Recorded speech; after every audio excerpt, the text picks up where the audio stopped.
ശബരിമല സ്വർണ്ണക്കൊള്ളയിൽ തന്ത്രി കണ്ഠരര് രാജീവരെ മനഃപൂർവ്വം കുടുക്കുകയായിരുന്നുവെന്ന് മുൻ പ്രതിപക്ഷ നേതാവ് രമേശ് ചെന്നിത്തല. 41 ദിവസം ജയിലിൽ കിടത്തിയത് സംശയാസ്പദമാണ്.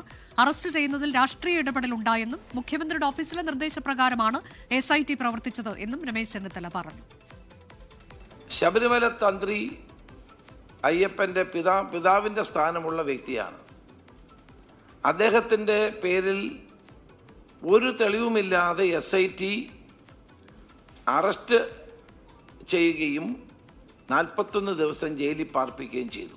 കോടതിയുടെ ഈ വിധിന്യായത്തിൽ വളരെ വ്യക്തമായി എല്ലാ കാര്യങ്ങളും പരിശോധിച്ചിട്ടാണ് അദ്ദേഹത്തിൻ്റെ പേരിൽ യാതൊരു വിധത്തിലുമുള്ള കുറ്റങ്ങൾ തെളിയിക്കാൻ തെളിവുകൾ കൊണ്ടുവരാനോ SITക്ക് കഴിഞ്ഞിട്ടില്ല എന്ന് പറഞ്ഞത്.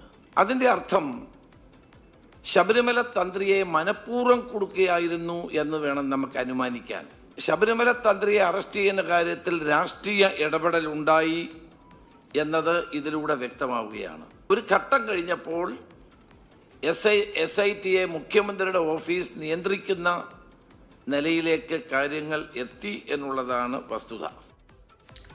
ലോകത്തെവിടെയായാലും ഏത് സമയത്തും 24 വാർത്തകളും ഓഗ്മെന്റഡ് റിയാലിറ്റി പാക്കേജുകളും എക്സ്പ്ലെയിനറുകളും വിശദമായി കാണാൻ ഞങ്ങളുടെ YouTube ചാനൽ നിങ്ങൾക്ക് സബ്സ്ക്രൈബ് ചെയ്യാം.